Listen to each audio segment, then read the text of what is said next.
بیت المقدس۔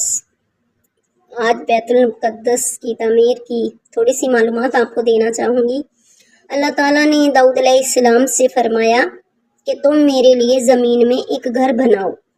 حضرت داؤد علیہ السلام نے بیت المقدس کی تعمیر سے قبل جس کا ان کو حکم ہوا تھا اپنے لیے مکان بنایا۔ اللہ تعالیٰ کی جانب سے وحی آئی کہ اے داؤد، تم نے میرے گھر سے پہلے اپنا گھر بنا لیا۔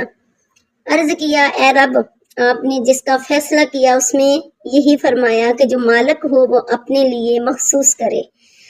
پھر ان کو مسجد بنانے کا حکم ملا۔ چنانچہ حضرت داؤد علیہ السلام نے مسجد کی تعمیر شروع کر دی، مگر جب اس کی 4 دیواری بنائی جا رہی تھی تو 2/3 دیوار گر گئی۔ حضرت داؤد علیہ السلام نے اللہ تعالیٰ سے اس کی شکایت کی۔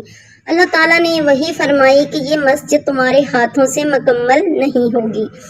عرض کیا، اے رب، یہ کس وجہ سے؟ اللہ تعالیٰ نے فرمایا، کیونکہ تمہارے ہاتھوں سے کچھ خون بہا ہے۔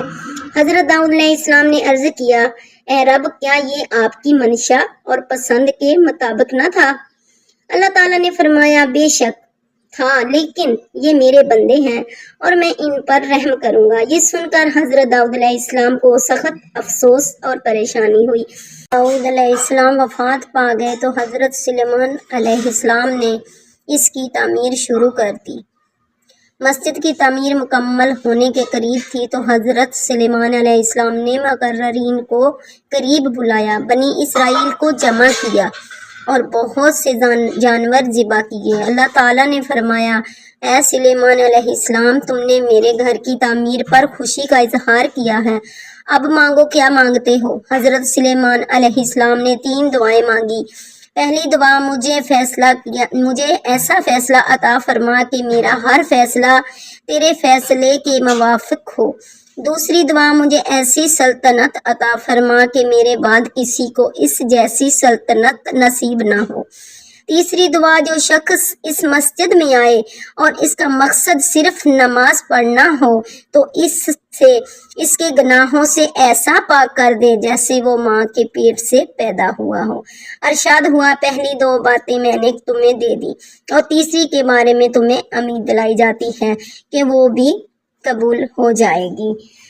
دیکھیں، بیت المقدس کی فضیلت سبحان اللہ بہت زیادہ ہے، تو ہم سب کو ایک ہو جانا چاہیے اب جہاد کے لیے، اور جو ہونے جا رہا ہے مارچ، اس کے لیے سب کو تیار رہنا چاہیے، سب جماعتیں ایک ہو جائیں اور اسرائیلی مصنوعات کا بائیکاٹ جاری رکھیں۔ جزاک اللہ۔